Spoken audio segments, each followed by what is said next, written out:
everyone, welcome back to my channel. I'm the City Witch. Today's video is on the subject of miscellaneous books. So I have 3 books in my collection which I absolutely adore. I love the content, I love what they talk about, but they just can't be put in a category of their own because I just don't have enough books on the main subject that they cover. So I thought I'd just do a miscellaneous video on 3 books that I enjoy in my collection that I thought you guys might also enjoy. And they're definitely odd, unusual books, ones that you might overlook or, walk past on a bookshelf and not consider opening and having a look. And it's a real shame because each of these books is really interesting in its own way. So they definitely are worth a look, and the content is definitely interesting, and they helped me grow and develop as a witch. And there's definitely certain things from each of these books that I incorporated in my craft that I never did before.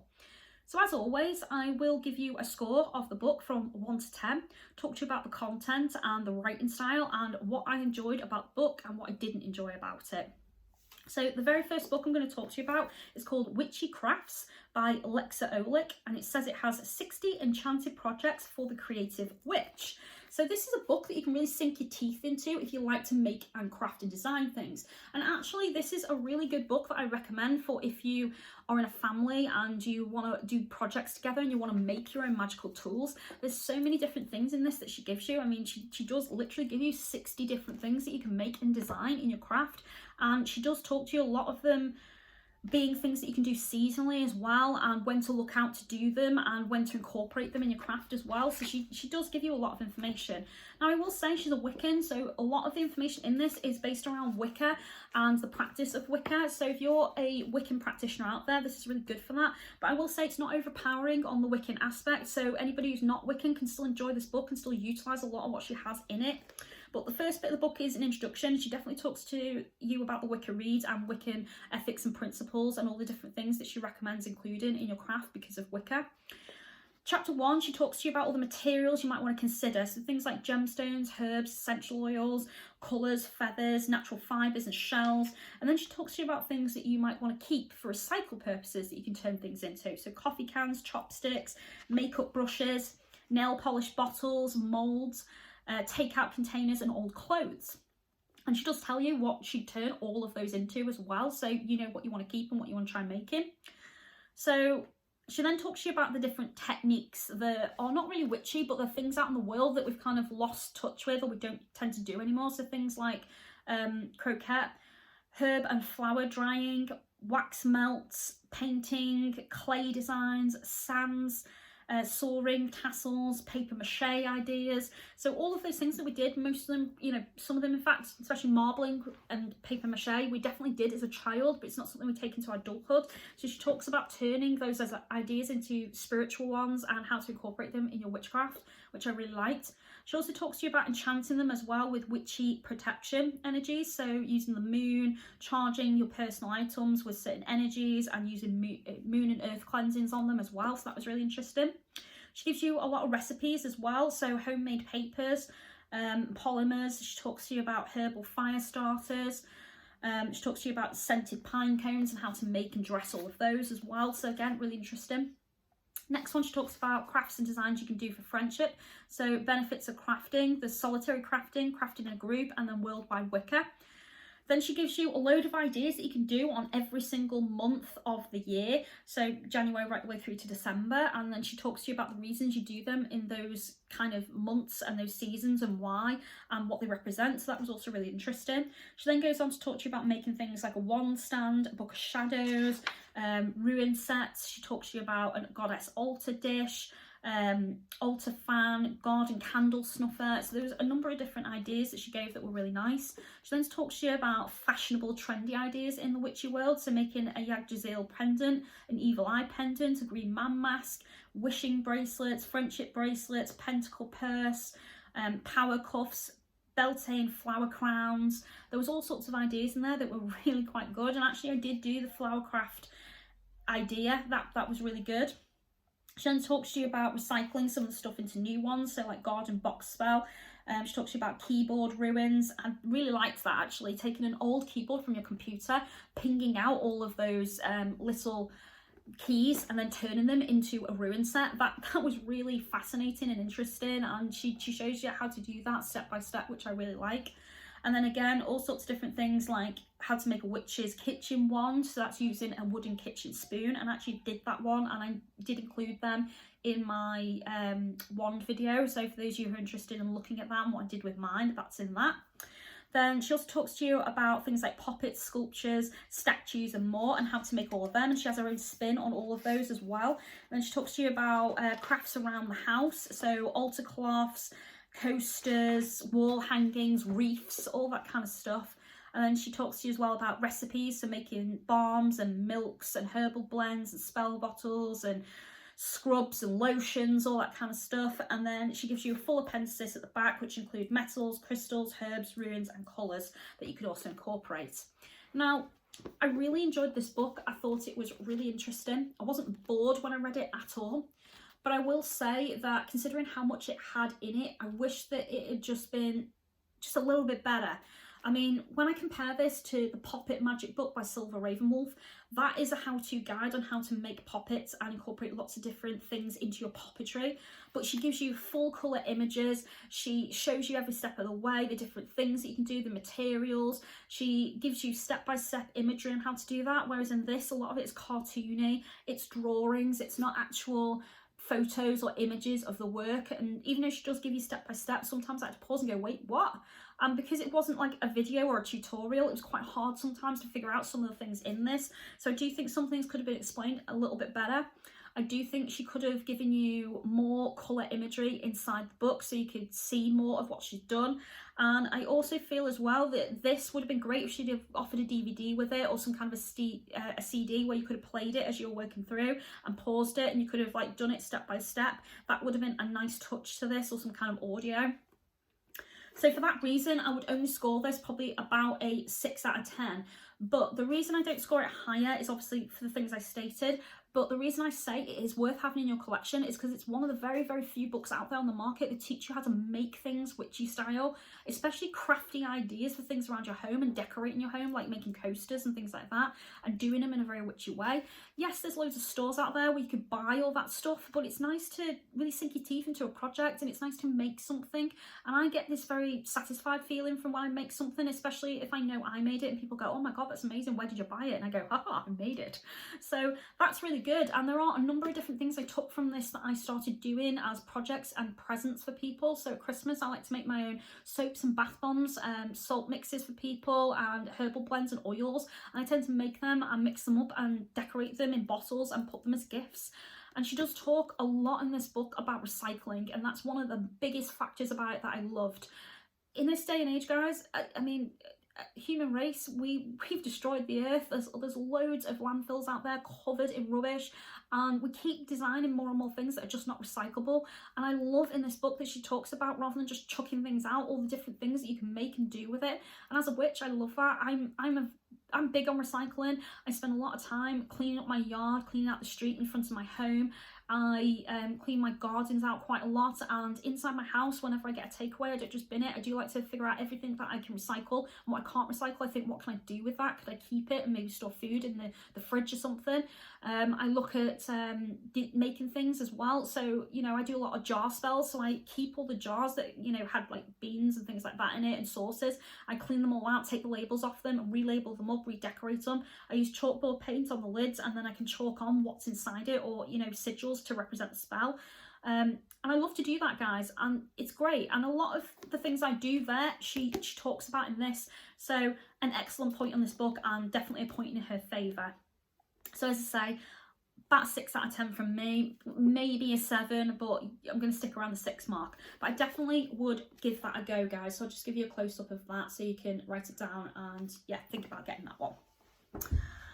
The next book I want to talk to you about is probably my favourite that I'm going to tell you about in this collection. This is the one that I spend the most time on, and I flew through it. It's a truly beautiful, masterful piece, and I honestly think you guys would love this book. It is amazing. So it's called The Magpie and the Wardrobe, A Curiosity of Folklore, Magic and Spells by Sam McChaney and Alexandra Portelli.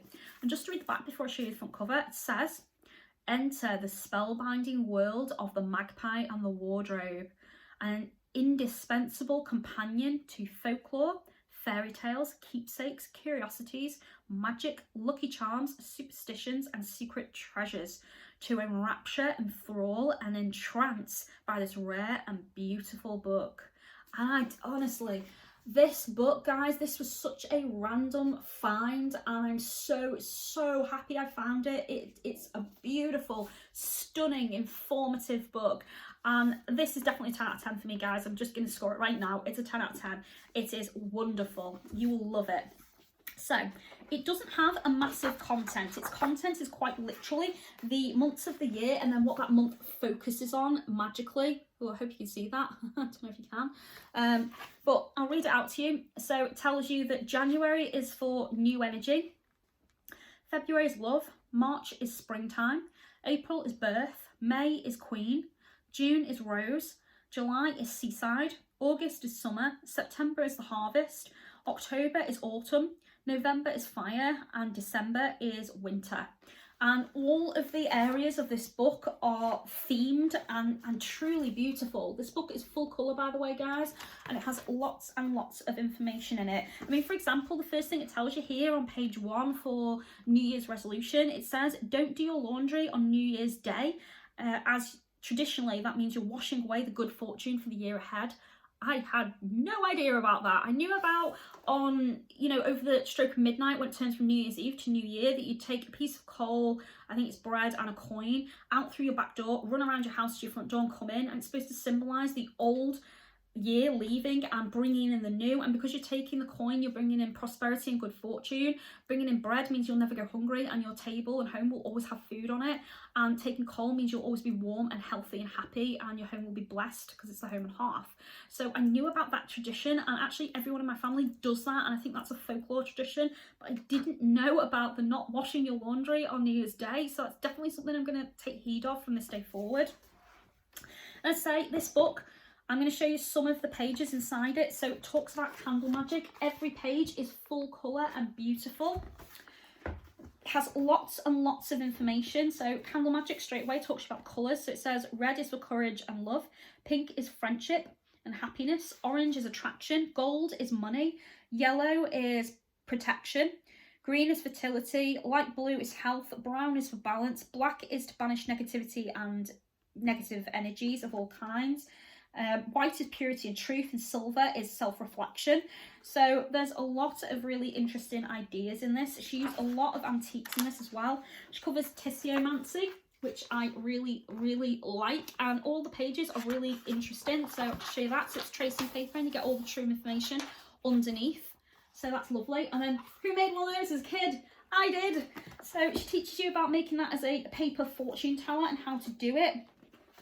She talks to you about all the energies of the different saints that you can honour. So Saint Darwin, Saint Agnes are apparently really good for January. Then she goes into February, where she talks about love and romance and all the energies of Valentine's Day. She does talk to you about Saint Valentine as well. She talks to you about making wax melts, jellies, chocolates with edible flowers on them. She talks about rose spells. What else? We go into March then. She talks about ribbon magic and making a wishing tree, which I actually did from the idea in this book. She talks about a wishing box as well. She talks about St. David's Day and why he's important. There's loads of stuff in there. St. Patrick and obviously all of that. She talks about smudge sticks and all the different varieties and what they're used for.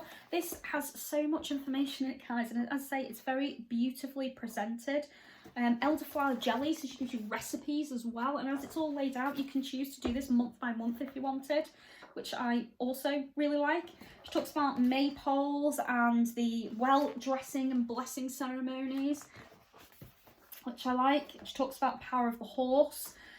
She talks about, let's see, what else? We have weddings, and she gives you lots of little things like that inside as well that you can utilise in your craft if you wanted.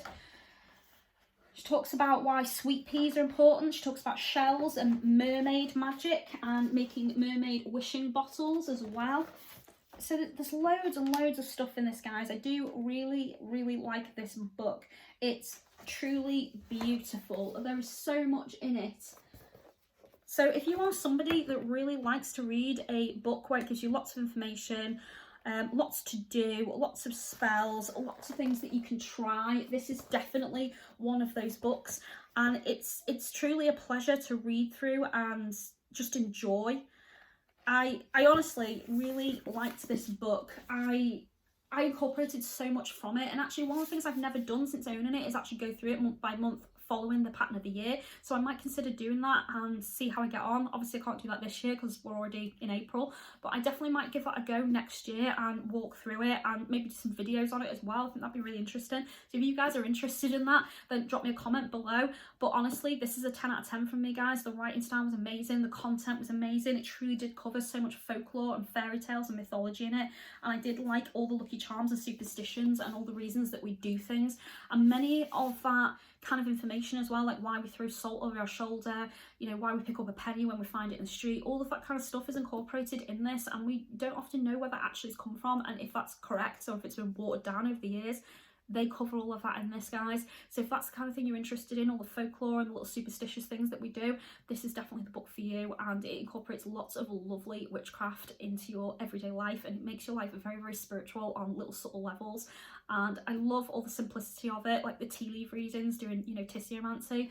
I like the idea of making jellies from elderflower and, you know, putting flowers on cakes and baking with flowers. All of that is in here, guys. It's a really, truly magical book. So 10 out of 10 from me.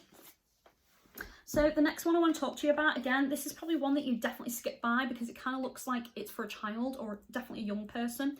This is called The Encyclopedia of Mind, Body, Spirit and Earth. It's by Joanna Cross, and it looks like that. So again, this is a book I really, really like, and it does look like it's designed for kids, but it's not. It's kind of a really simple mind, body, spirit book that introduces you to various different areas of spirituality without overpowering you with too much information. So sometimes every now and again I encounter a student that can't absorb a massive amount of information, especially if it's heavy information. They just become really bogged down, really confused, and of course they want to quit because they just feel like they can't continue or they're not understanding what's going on. This is the kind of book that gives you everything in a really simple way. It gives you all the main bits of it, and of course, because of the way it lays it out, you're able to absorb it much more easily. You don't get confused by it, and it does allow you to see what you were interested in, what sparks something within you enough to want to go and actually study it as a subject. So I use this book a lot for younger students, definitely people that are new to the craft or who easily get confused, and I use it a lot for those who suffer with anxiety as well, because anxiety can be another mental block. So I do like to use that for those kinds of students as well. So anybody out there that gets easily confused or is struggling with information on the craft, and there's too many books out there that are just getting you bogged down with all the information, this is really super simple, and it will simplify what you want to get into, and it's a bit of an all-rounder, and it does cover so much in it. So let's look at the content. So it's split up into sections of mind, spirit, body and earth. So the mind, it covers things like meditation, superstition, dreams and visions, imagination, hypnosis, mind power, perception, personality, intelligence, emotion, addictions and obsessions, education, philosophy, consciousness, astrology, Chinese horoscopes, calendars, art and music, storytelling, myths and legends, and gods and goddesses. And then the body covers birth, the human body, chakras and medians, colour and light, life, death and reincarnation, health and fitness, healing, dance and martial arts. And then the spirit section covers souls and spirits, afterlife, heaven and hell, demons and devils, angels, extraterrestrials and UFOs, ghosts and hauntings, magic, universal laws, life force and energy, prayers, miracles, oracles and divination, tarot, palmistry and psychics and clairvoyance. And then the earth section covers nature, the environment, animals and trees, natural wonders, crystals and creations, planets and the stars, the elements, feng shui, sacred sites, sacred structures, faith systems, prophets and gurus, communities, signs and symbols, celebrations and the millennium. So there's a lot of information in this, and as I say, I'll show you a couple of images from the book so you can sort of take a look at how it's laid out. So it's kind of like that. Again, a full colour book, lots of information contained within, loads of really nice pictures. And what I like about it, as I say, is the information in it is super simplistic, really nice the way it's laid out, not overpowering or overwhelming at all, and it covers a little bit of absolutely everything. So you can make a list of everything that you like the sound of, that you maybe might want to try or include in your craft. And if you are somebody that has kids and you want to introduce them to a bit more of a spiritual lifestyle and maybe give them a clue as to what they might want to be or do when it comes to picking a religion or a spirituality, this, as I say, covers a little bit of absolutely everything. So I definitely kind of recommend this book for that reason. And it is a really good family book to work through as well. It's something that you can work on together. It's something you can go through together. It's definitely a really good one for introducing kids and young people to the craft. So again, I really like this book. I like that it's full cover. Colour. Full colour. I like that it's full colour. I like how decorative it is. I like the information contained within, and it is a really nice book to have in my collection. And actually it was written in 1998. I think I bought it in 2002, so I've had this a very, very long time and I still haven't got rid of it. So it does tell you something, guys. I do think this is valuable, and I've borrowed this out a number of times to various students and different people as well, and I've always made sure this is returned to me because it is one of my favourites in my collection. But as I say, it is quite a miscellaneous book because it kind of covers everything, and it has so much in it that isn't quite spiritual, but then I think sometimes should be incorporated in the spiritual life as well, such as martial arts, or, you know, disciplining yourself in that kind of a style, working with nature and that, you know, in a different way other than just spiritually. So it does cover a lot of different things in this that I think is vital, and it does help you understand yourself as well with things like meditation and, you know, dream interpretation and working with all those kinds of energies of the mind as well. So definitely like this one, and I'm probably going to score it about an 8 out of a 10. So yeah, so that's the 3 books I have for you guys. So I hope you enjoyed the video, and if you did, as always, give me that thumbs up, click the bell button because YouTube is shockingly bad at telling you when my videos come out. And if you'd like to support me and my little growing business and channel, then you can do that very easily by following me on all my social media, which is Instagram, Twitter, Facebook, Pinterest, and of course I am on Patreon as well. So if you'd like to be a supporter of my Patreon, then thank you very much, guys. I do thoroughly appreciate it. And thank you very much for watching. I do hope you enjoyed it. As always, be good to each other, and I'll see you soon. Blessed be.